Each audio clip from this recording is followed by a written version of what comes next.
오늘 제목이 새 창조의 나라의 왕, 또 그 왕께 드리는 헌신 이렇게 얘기했는데요. 헌신이라고 말해도 좋을 것 같고 충성 이렇게 말해도 좋을 것 같습니다.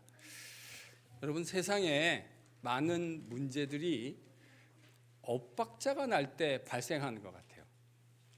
그러니까 우리가 생각하고 있는 어떤 기대하는 것, 결혼도 그렇죠. 부부가 결혼하면 다 행복하게 살고 싶잖아요. 근데 언제 부부 사이에 어려움이 생기냐면 엇박자가 날 때입니다. 기대하는 것, 또 그 배우자가 충족시켜 줄 수 있는 것, 이 사이에 엇박자가 날 때 결혼 생활에 여러 가지 그 삐걱거리는 소리가 나는 것 같아요. 사실은 신앙도 예외는 아닙니다. 오늘 우리가요, 본문을 잘 묵상해 보면 마가복음은 사실 예수님이 가져오신 새 창조의 나라를 설명하는 복음서거든요. 그런데 오늘 이 본문에요, 엇박자가 나는 사람이 하나 나와요. 전혀 엇박자가 날 것 같지 않은 사람인데 엇박자가 나고요. 그런데 그 속에서도 엇박자가 나지 않는 또 한 여인이 등장합니다. 그 얘기를 여러분과 함께 좀 묵상해 보고자 합니다. 예수님 당시 유대인들은 그들의 독특한 600년의 역사 속에서 메시아, 여러분 메시아라는 말은 왕이라는 말이에요. 메시아 왕을 기대하고 있었습니다. 그들은 지난 600년의 세월 가운데 100년을 빼고 500년, 바벨론, 페르시아, 헬라 제국, 이집트, 시리아, 그리고 100년의 독립을 맞은 요 100년을 제외하고 다시 또 로마에 의해서, 예수님이 지금 말씀하시는 이 타이밍에 이스라엘은 600년 중에 500년을 다른 제국의 통치 아래 살았습니다. 그래서 그들은 성경을 읽을 때마다 이런 문맥이 되니까 어떤 기대가 아주 충만해지냐면 메시아 왕의 기대. 왜냐? 구약 성경에 보면 이 메시아가 오면 하나님의 나라를 세울 것이라고 말씀해 주셨기 때문입니다. 여러분, 맥락이 이러면 메시아를 기대하는 것이 너무 당연한 신앙이 되겠죠. 이게 이제 예수님 당시 문맥이었습니다. 그 기대가 틀린 게 아니죠. 구약 성경을 기반으로 하고 있는 기대였습니다. 그런데 오늘 본문에 보면 예수님은 무슨 이유에선가 그 백성들의 기대를 곧이곧대로 받지 않으시는 것 같아요. 그리고는 예수님이 이렇게 묻는 겁니다. 제 말로 좀 풀었으면, 정말 너희들이 말하는 그 정도 왕이면 충분한 거냐? 너희들이 생각하고 있는 그런 왕이면 충분한 거야? 나에 대한 너희의 고백이 내가 진짜 누구인지를 제대로 담아내고 있는 건 맞냐? 라고 당시 사람들에게 물어보시는 것 같습니다. 그리고 저와 여러분도 그런 관점에서 예수님을 생각해 보시는 것이 매우 적절하겠다, 그런 생각을 해봅니다. 예수님은 성전에서 이렇게 질문하십니다. 어째서 서기관들이 그리스도를 다윗의 자손이라고 하느냐? 여러분, 이 질문을 받았던 사람은 충격을 받았을 겁니다. 사람들은. 왜냐하면 그럼 그리스도가 다윗의 자손이 아니면 누구냐? 제가 그 자리에 있었으면 전 그렇게 소심해서 주님 앞에 직접 말씀은 못 드리고 속으로 이렇게 생각했을 거예요.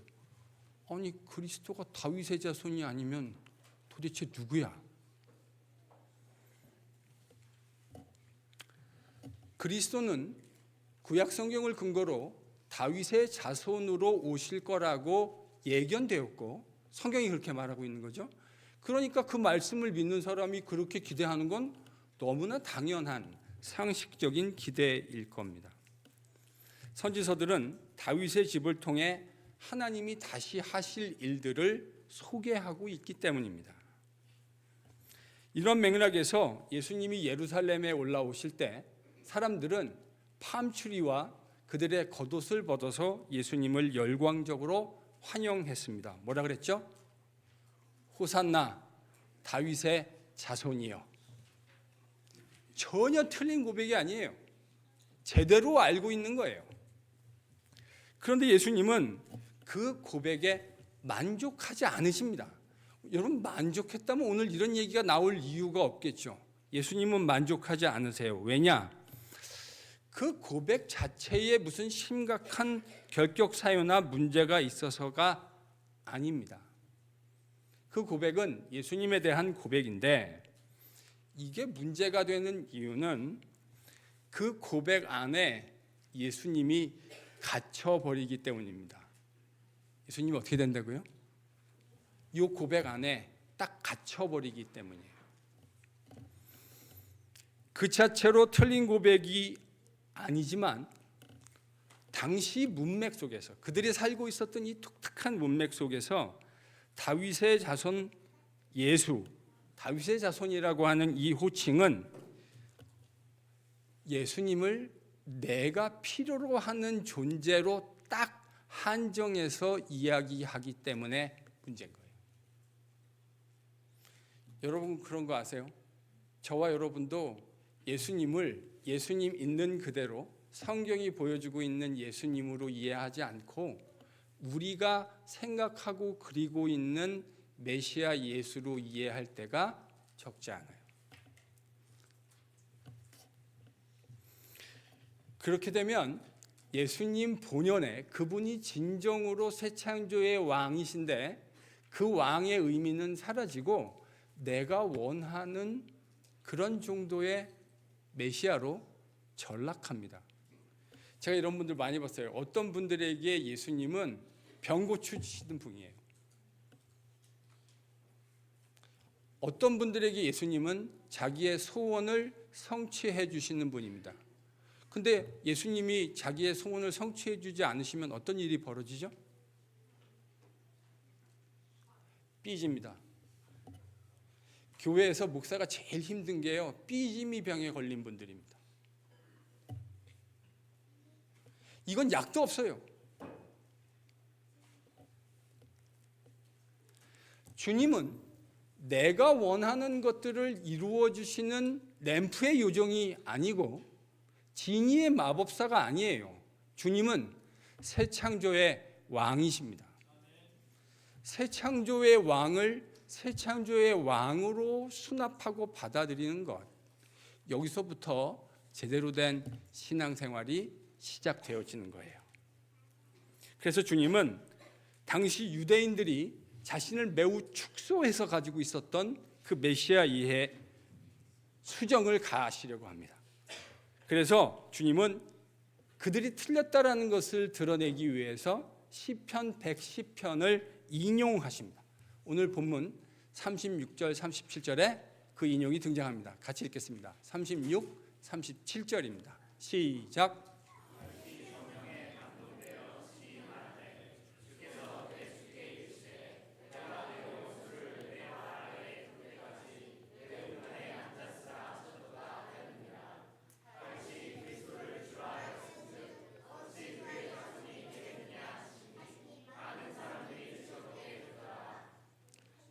아이들이 같이 읽으니까 더 좋네요. 지금 예수님이 뭐라고 하셨냐면요, 시편 110편을 인용하셨어요. 그러면서 주께서 내 주께 이르시되 내가 너의 원수를 너의 발 아래 둘 때까지 나의 우편에 앉아 있으리라. 다윗이 시편 110편에서 틀림없이 이렇게 얘기했습니다. 주님이 이렇게 질문하시죠. 다윗이 그리스도를 주라. 그러니까 앞에 나오는 주는 하나님 아버지를 말하는 거고 뒤에 나오는 주는 다윗이 메시아를 향해서 주라고 고백한 내용이에요. 다윗이 그 메시아를 주라 고백했다면 그가 어떻게 다윗의 자손으로 만족할 수 있겠느냐? 이 말은 예수님이 다윗의 자손이라는 사실을 부인하는 것이 아닙니다. 예수님은 틀림없이, 여러분 마태복음 족보를 보세요. 마태복음 1장에 예수 그리스도, 아브라함과 다윗의 자손 예수 그리스도의 지니알러지다. 이게 마태복음 1장 1절이에요. 예수님 당시 기독교인과 유대인들은 다 알고 있어요. 예수님이 다윗의 후손이라고 하는 사실을. 그러니까 예수님은 자기가, 당신이 다윗의 자손임을 부정한 것이 아니라 다윗의 자손으로 자신을 한정하고 있는 이 이해가 예수님에 대한 충분한 이해일 수 없다는 사실을 시편 110편, 다윗이 기록한 시편을 통해 말씀하시는 거죠.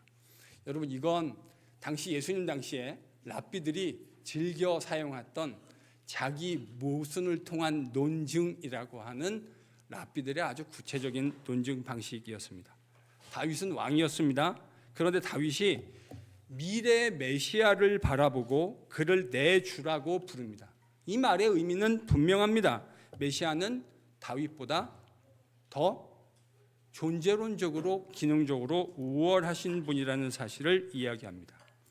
예수님은 여기서 자신을 단순한 다윗 왕조의 후계자가 아니라 다윗도 경배했어야 할 왕이라고 하는 사실을 드러내십니다. 예수님은 다윗도 예배해야 할 새 창조의 왕이시라는 사실입니다. 바로 예수님 당시 사람들이 가지고 있었던 그 부족한 이해를 수정하시려는 것입니다. 사랑하는 성도 여러분, 저는 이 고백이 기독교 신앙의 중심 중의 중심이라고 생각합니다. 예수님은 새로운 창조의 왕이시고 주인이십니다.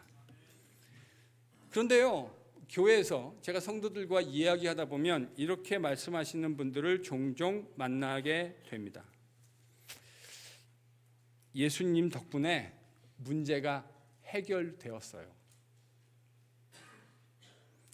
예수님이 내 삶을 이렇게 저렇게 도와주셨어요.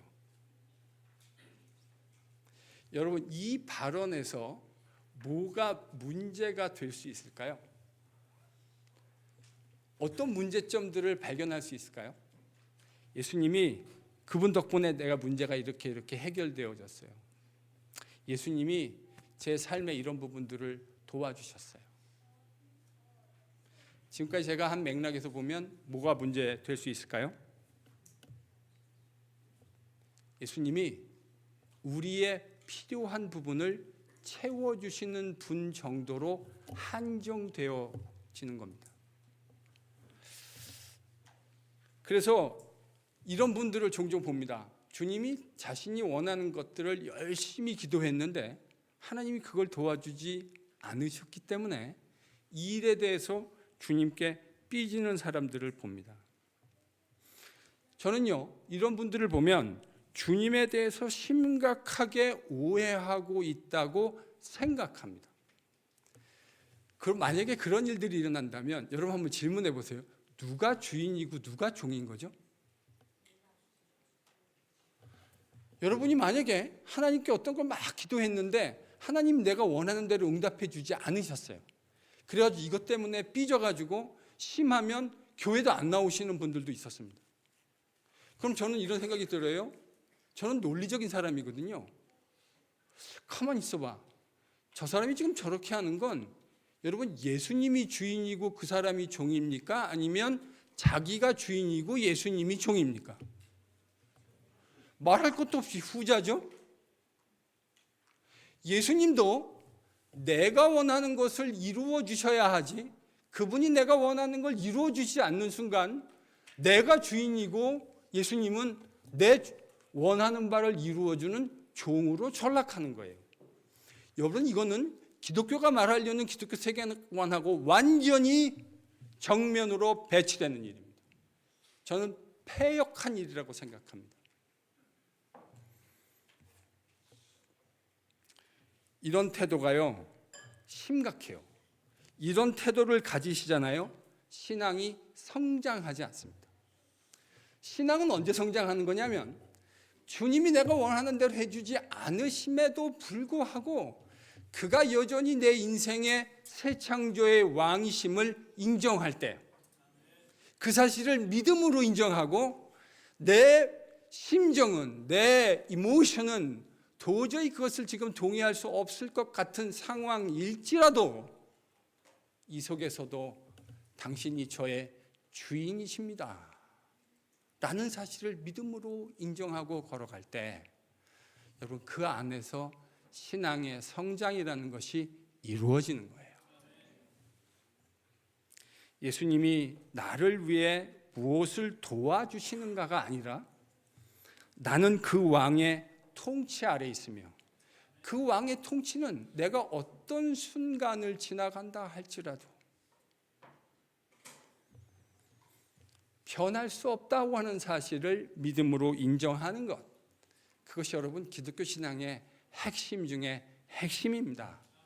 제가 이게 왕이 바뀌었다라는 말의 의미예요. 비록 나의 감정이 주님이 하시는 일을 동의하고 싶지 않은 순간에서조차 이 진리가 변함없다라는 사실을 인정하는 겁니다. 신앙에서 이런 것들을 잘 정리하는 건 너무너무 중요한 일이라고 생각합니다. 이걸 잘 정리하지 않으면 죄송한 말이지만 평생 교회를 다녀도 신앙을 오해하며 다닐 수 있는 위험에 노출되는 거예요. 이건 정말 안타까운 일이고요. 동시에 매우 위험한 일입니다. 왜 그런가? 당장 오늘 본문에 그 이야기를 해주고 있기 때문입니다. 신앙을 오해해서 정말 볼썽사나운 꼴을 어떤 사람이 지금 보여주고 있습니다. 근데 그 사람은 그렇게 해서는 안 되는 사람이에요. 왜곡된 하나님의 나라, 새 창조의 나라와 왕 이해가 만든 종교의 타락이 어떤 건지 예수님의 입을 통해서 매우 적나라하게 고발되고 있습니다. 그 대상은 서기관들이었습니다. 본문 38절, 39절을 같이 읽겠습니다. 시작.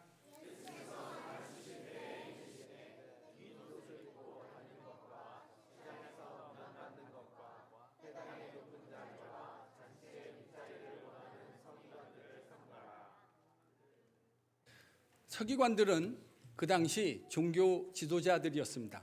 말씀을 전문적으로 연구하고 가르치는 역할을 하나님께 받은 사람들이었어요. 오늘날로 치면 누구랑 비슷한 역할을 하는 거죠?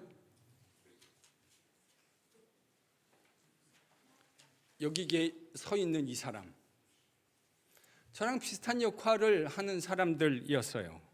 그런데 주님이 그들을 삼가라 이렇게 말씀하십니다. 저들을 멀리 두라 이런 말이에요. 주님이 여기서 서기관들을 삼가라라고 하셨던 이 말씀을 마가가 기록한 걸 문자적으로 번역하면 여러분 이렇게 번역할 수 있어요. 서기관들이 욕망하는 것을 조심하라. 뭘 조심하라고요? 서기관들이 욕망하고 있는 것을 조심하라.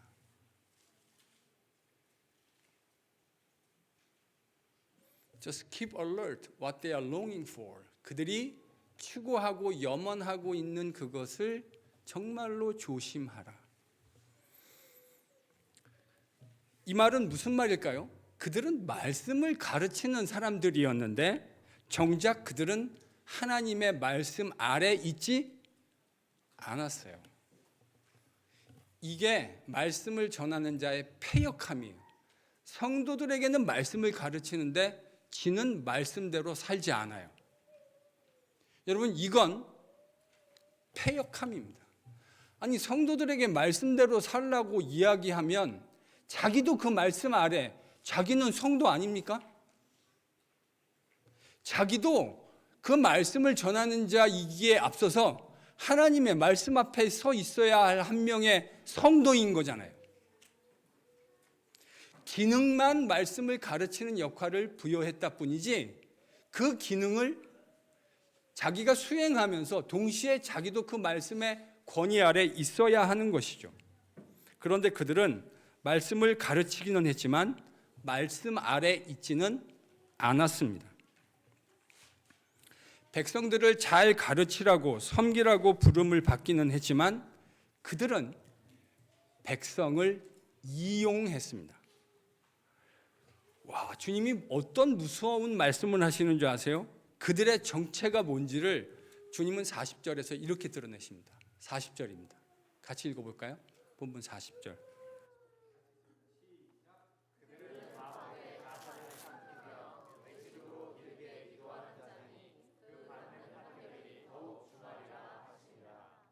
마이크, 오케이. 그 사람들이 어떤 사람이라고요? 과부의 가산을 삼키는 사람, 과부의 재산을 등쳐먹는 사람들. 와, 이런 건 그 심각한 범죄를 저지르는 사람보다 더 비열한 범죄입니다.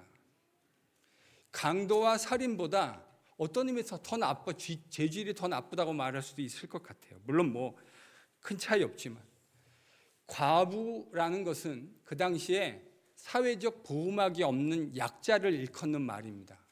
근데 그 과부가 가지고 있는 재산을 등쳐먹는 사람들, 이게 서기관을 향한 예수님의 평가예요. 하나님이 주의 공동체에 지도자들을 왜 허락하셨죠?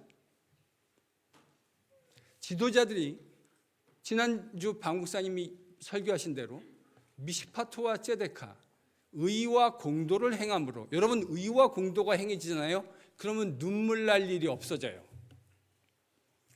왜 우리가 눈물 나냐면 의와 공의가 세상 속에서 실행되지 않기 때문이에요. 그런데 의와 공도가 지켜지면 우리의 눈에 맺혔던 눈물에서 눈물이 닦여지는 거예요. 하나님은 주의 백성의 지도자들에게 주께서 원하시는 의와 공도를 행하고 백성들이 그것을 행할 때 사람들에게 원통함이 없어지고 주께서 기뻐하시는 은혜의 공동체를 만들어가기를 기대하시기 위해서 그걸 염두에 두시고 서기관과 같은 지도자를 만들어 세우신 거예요. 그런데 지금 이 사람이 뭐 하고 있다고요? 그들의 가산을 삼키고 있어요. 예수님이 그들을 향해서 말씀하십니다. 뭐라고 말씀하시냐면 그들이 받는 판결이 어떻대요? 더욱 중할 것이다. 더 많은 영향력을 맡겼으니 더 중한 책임을 묻겠다라고 하는 우리 주님의 말씀입니다. 여러분, 이들이 왜 이렇게 됐을까요?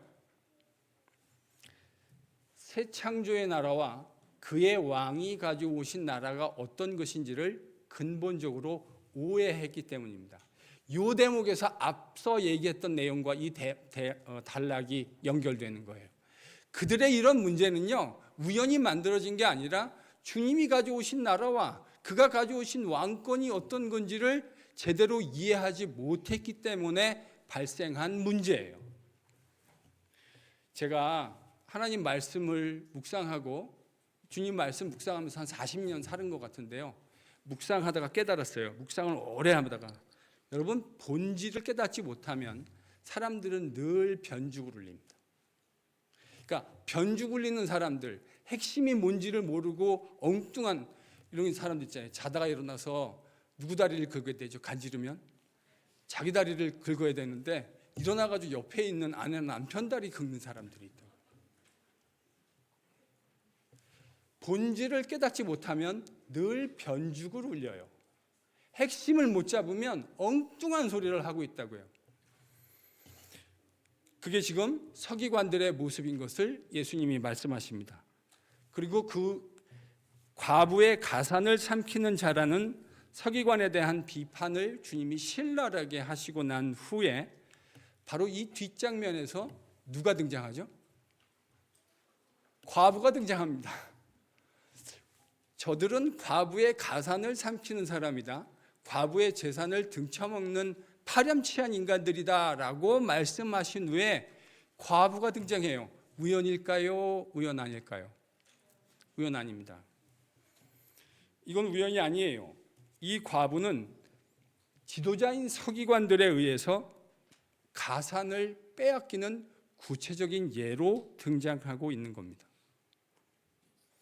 예수님이 그랬잖아요. 서기관들이 과부의 가산을 삼키는 파렴치한 인간들이다 하고 나서 어떻게 과부의 가산을 삼키는가 하는 이야기가 이 본문에 등장한다고요. 그러니까 이건 누구를 향한 비판입니까? 서기관들을 향한 비판입니다. 1차적으로 그래요. 그런데 동시에 여기에는 서기관에 대한 비판을 넘어서는 가르침도 있습니다. 그러니까 두 가지 기능을 동시에 하는 거예요. 서기관들이 과부의 가산을 훔쳤다, 삼켰다라고 하는 것에 대한 비판임과 동시에 주께서 이 여자의 이야기를 통해 가르치고 싶으신 이야기가 있는 거예요. 예수님이 헌금함 앞에 앉아 계십니다. 그리고 되게 여러분 이 장면을 보면 되게 이상한 장면이에요. 예수님이 제가요 여러분들이 헌금할 때 그 앞에 가가지고 이러고 앉아가지고 보고 있지 않잖아요. 앞으로도 못 보실 거고요. 제가 절대 그런 멍청한 짓을 할 일이 없습니다. 그런데 무슨 이유에선가 주님이요 지금요 사람들이 헌금하고 있는데 그 앞에 가셔가지고 가만히 앉아서 그 사람들이 어떻게 헌금하고 있는지를 관찰하고 계세요. 부자들이 돈을 많이 넣었다. 주님이 그렇게 지금 말씀하시죠? 여기 이상하지 않아요? 우리가 보통 헌금할 때 헌금하는 거를 교회 성도들이나 목사인 저한테 여러분이 보여주시지는 않잖아요. 보여달라는 거 아닙니다. 보고 싶은 마음 없어요. 저도 별로 시험에 들고 싶지 않아요. 근데 주님 뭐라 하시냐면 부자가 돈을 많이 넣었다. 여러분 이상하지 않습니까? 이거 헌금이라는 게 통상 보여주지 않을 텐데 예수님은 도대체 뭘 보고 이 사람들이 돈을 많이 넣었다 적게 넣었다를 판단하시는가? 어떻게 하시는가? 그건 1세기 당시 그들이 갖고 있었던 헌금함, 연보통의 구조를 알면 이해할 수 있어요. 이게요 금속으로 만들어졌어요. 그래서 밑에 헌금통이 있고 그 위를 나팔 모양으로 이렇게 넓게 위에는 넓고 그 안에 홈을 통해서 금속으로 만들어졌는데 나팔을 통해 동전이 들어가는 구조로 만들어졌어요. 자, 그러니까 동전으로 그 당시 화폐는 주로 동전이었는데 동전으로 누가 헌금을 할 때 소리가 요란하게 나고 오랫동안 나고 많이 나면 헌금 적게 하는 겁니까? 많게 한 겁니까? 많게 한 거죠. 그러니까 이게 쉽게 판단이 되는 거예요. 저 사람은 헌금을 많이 했구나. 안목의 저 정도는 헌금 많이 했어. 그게 뭘 통해서 알게 되냐면 소리를 통해 알게 되는 거예요. 그런데 과부가 와서는 2렙돈을 넣었다. 렙돈이라는 건 그 당시 그레코로만 사회와 팔레스틴에서 가장 작은 화폐 단위였어요. 그러니까 하루치 임금의 장정을 데나리온이라고 했는데 그 데나리온의 렙돈은 뭐에 해당하냐면 64분의 1. 그래서 제가 요즘에 우리 아브라함 목사님 때문에 챗GPT 애용자가 되었어요. 2렙돈이 현재 미국 화폐에 어느 정도에 해당하느냐라고 물어봤더니 GPT가 아주 애매하게 대답하더라고요. 한 사람의 임금을 어느 것으로 설정하느냐에 따라 매우 다양할 수 있지만 보편적으로 생각했을 때에 미화 5불 정도에 해당합니다. 좋은 세상입니다. 설교 준비도 얼마나 편한지 모르겠어요. 옛날 같았으면 이런 거를 사전을 찾아가지고 얼마에 해당하는지 알아봐야 되는데 이제는 GPT한테 물어보면 0.1초 만에 알려줍니다. 얼마라고요? 5불. 여러분 요즘 5불 갖고는 점심도 한 끼 못 사 먹습니다. 그런데 예수님이 이렇게 말씀하시죠. 이 가난한 과부가 모든 사람보다 많이 넣었도다. 이 말은요 서기관을 향한 질책입니다. 서기관을 향한 질책이 담겨 있어요. 그런데 주님은 이 말씀을 통해서 2가지를 하시는 거예요. 서기관은 질책하는 것이고 이 여자는 격려하고 칭찬하시는 것입니다. 왜 그런가? 43절, 44절에 그 의미가 나옵니다. 같이 읽겠습니다. 43, 44절입니다. 시작.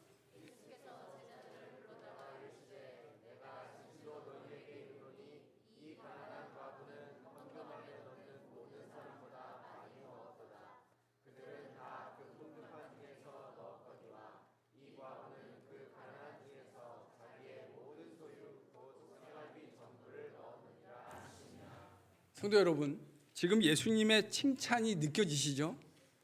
이 서기관을 향해서는 이게 고발하고 꾸짖는 내용이신데, 이 과부를 향해서는 예수님이 지금 칭찬하시는 내용이 느껴져요.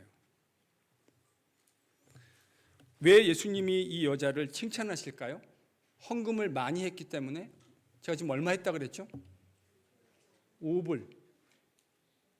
5불이면 헌금 많이 했다고 하기에는 좀 그렇죠, 조 집사님, 그렇죠? 5불 한 걸 가지고 우리가 헌금을 많이 했다고 하기는 그런데, 예수님은 이 여자가 자기의 생활비 전부를 넣었다. 예수님 마음속에 이 여자에 대한 감동이 있는 거예요. 이 여자가 헌금을 많이 했기 때문이 아닙니다. 우리는 이 과부가 처한 상황이 어떤 건지를 구체적으로 다 알 수는 없습니다. 그런데 한 가지는 분명해요. 제가 이 본문을 묵상하면요, 딱 한 가지 사실만, 전 이 여자가 누군지도 모르고 이름도 모르고 상황이 어떤 건지 짐작할 수 있는 것들은 있을 수 있겠지만 잘 몰라요. 근데 하나가 분명해요. 뭐가 분명할까요? 이 여자는 하나님을 사랑하는 사람이에요. 아멘 안 하시네요? 이 여자는요, 하나님을 사랑하는 사람이에요. 우리가 언제 우리의 모든 것을 그 대상에게 줄 수 있는가를 묵상해 보면 이 대답은 너무나 명확해집니다. 돈은 누구에게나 다 아까운 법이에요. 근데 저는 주님 앞에 드리는 거에 별로 아깝지 않아요. 아유, 내가 왜 이렇게 이거 좀만 덜 드리면 안 될까? 라고 생각하며 헌금하지 않아요. 왠가 하나님이 나에게 베풀어 주신 은혜와 사랑의 깊이와 넓이가 무엇인지를 깨닫고 난 이후부터 저도 아까웠던 시절이 있었는데요. 하나님이 나에게 베풀어 주신 은혜와 사랑이 어떤 것인지를 깨닫고 난 다음부터 하나님 앞에 드리는 게 정말 하나도 아깝지 않아요. 제가 제법 크게 하나님 앞에 헌금을 했던 기억이 있습니다. 제 수준에, 뭐 여러분 수준은 아니고 제 수준에. 근데 아깝지 않아요. 왜 아깝지 않나? 하나님께서 그리스도 예수를 통해 나에게 베풀어 주신 사랑이 어떤 것인지를 묵상하면 내가 그분께 드린 것은 그저 한없이 초라하고 한없이 부족한 것일 뿐이다라는 사실을 마음속 깊은 곳에서 인정하기 때문입니다. 이 여자가 하나님께 모든 것을 다 드렸다. 뭐를 의미한다고요? 하나님에 대한 이 여자의 사랑을 의미합니다. 이 여자가 하나님께 받은 그 은혜에 대한 반응을 하고 있는 거예요. 저는 이게 하나님 나라의 제자도라고 생각합니다. 제자도는요, 주님에 대한 전인격적 위탁입니다. 돈만이 아니에요. 돈만이 아니고 내 인생의 모든 것들을 주님 앞에 의탁하고 맡기는 행위, 위임하는 행위. 그게 바로 제자도의 핵심이에요. 제가 부끄러운 얘기 하나 좀 해야 될 것 같아요. 제가 목사가 되고요. 저는 이런 종류의 본문은 오랫동안 의도적으로 회피하고 설교하지 않으려 했어요.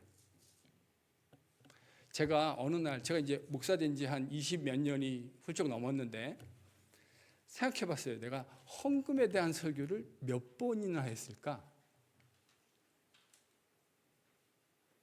제가 몇 번이나 했을 것 같아요. 20 몇 년을 목사로 살면서 그 앞에 전도사로 살았던 시절은 덕이니까 그것까지 합치면 30년이 훌쩍 넘는데 제가 돈과 관련된 설교를 몇 번이나 했을 거라고 생각하세요? 제 기억에, 저희 교회 오기 전에요. 제 기억에 2번인가 3번. 왜 그렇게 했나? 목사가 가오가 있지 말이야. 제가요, 성도들에게 불편한 오해받는 거 진짜 싫어합니다. 제 성격상 아주 그거 제가 견딜 수가 없어요. 특히 돈과 관련돼서 성도들에게 오해를 받는다. 이거 제가 제일 하고 싶지 않은 거예요. 그런데 어느 날 제가 묵상을 하다 하나님 말씀 묵상하다 깨달았어요. 그게 저의 불순종이고 교만이라고 하는 사실을 주님 앞에 깨달았습니다. 왜냐? 목사는 주인이 아니기 때문입니다. 목사는 종입니다. 누구의 종입니까? 하나님의 종이고 예수님의 종입니다. 예수님의 종은 가치 판단을 제가 하는 게 아니에요. 누가 판단하는 거죠? 주인이신 하나님과 예수님이 판단해 주시는 거예요. 그리고 나는 그가 내리신 판단에 때로는 내키지 않는다 하더라도 그것에 순종하는 것. 여러분, 이게 종입니다. 제가 이거를 딱 깨닫고 난 다음에 주님 앞에 잘못했다 그랬어요. 내가 불편해도 주님이 원하시는 것 성도들에게 저는 사실은 지금도 조금 살짝 불편하긴 해요. 되도록이면 이거를 우회해가지고 다른 방법으로 가르쳤으면 좋겠다라는 생각을 여전히 하고 있어요. 여전히 싫어요. 근데 순종해요. 왜냐? 이 교회의 주인은 이강택 목사가 아닙니다. 이 교회의 주인은 예수 그리스도 한 분뿐이십니다. 그분이 가지고 오신 그 영광스러운 나라, 왕이신 그분이 저에게 마땅히 성도들을 가르치라고 하는 그 내용으로 저는 가르쳐야 제가 종으로 사는 거예요. 지금 주님이 어디에 앉아 계신다고요? 헌금함 앞에, 교 앞에 이렇게 해가지고 팔짱을 끼고 보고 계시는 거죠. 왜요? 그리고 왜 제자들에게 이런 가르침을 주셨을까요? 일단 하나 분명한 건 주님은 돈 자체에는 별 관심이 없으세요. 여러분 동의되시죠? 주님이 돈 자체에 별 관심이 없다. 왜요? 그분은 말씀으로 천하 만물을 만들어낸 창조주인데 우리야 돈에 관심 있지 주님이 무슨 돈에 관심 있으시겠어요? 말이 안 되는 이야기죠. 그런데 왜 이런 가르침을 주시는가?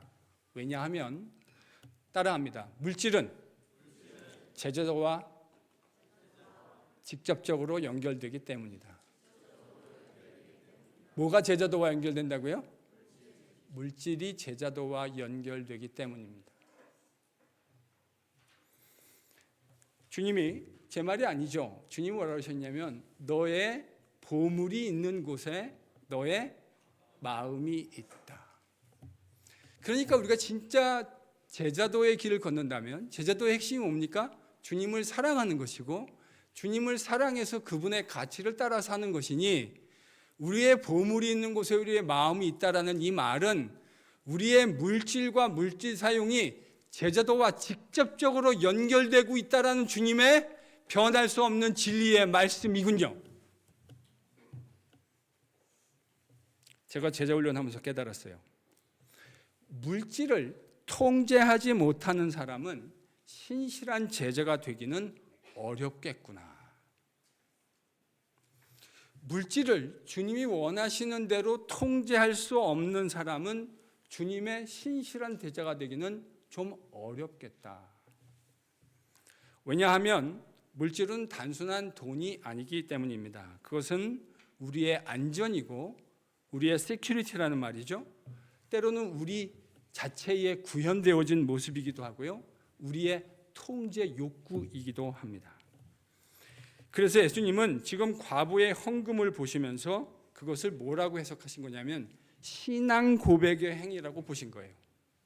이 여자의 헌금이 뭐를 의미한다고요? 신앙 고백에. 이렇게 말해도 괜찮을까요? 이 여자는 돈을 주님께 드린 게 아니고 자기의 모든 것을 주 앞에 드렸군요. 그것을 주님이 뭐라고 하셨어요? 이 여자가 그녀의 생활비 전부를 하나님 앞에 드렸다. 만몬을 다스리지 못하는 제자는 존재하지 않습니다. 제자도는 추상적인 이야기가 아닙니다. 돈만이 아닙니다. 오늘은 돈에 대한 이야기를 주님이 가지고 하셨지만 돈만이 아니에요. 그분께 우리의 생명과 우리의 전인격을 드려야 마땅한 만왕의 왕이시고 그분은 만주의 주이십니다. 돈뿐만이 아니에요. 우리의 시간과 우리의 모든 것들, 거기에는 우리의 생명까지도 들여서 그 앞에 드려도 전혀 아깝지 않는, 바울 사도가 이 사실을 깨닫고 제자도의 핵심을 사도행전 20장 24절에서 이렇게 말씀하신 거 여러분 아십니까? 나의 달려갈 길과 주 예수께 받은 사명 곧 하나님의 은혜의 복음, 그 하나님의 나라를 증거하는 일을 마치려 하면은 나의 생명조차도 조금 더 귀한 것으로 여기지 아니하노라. 이게 제자도예요.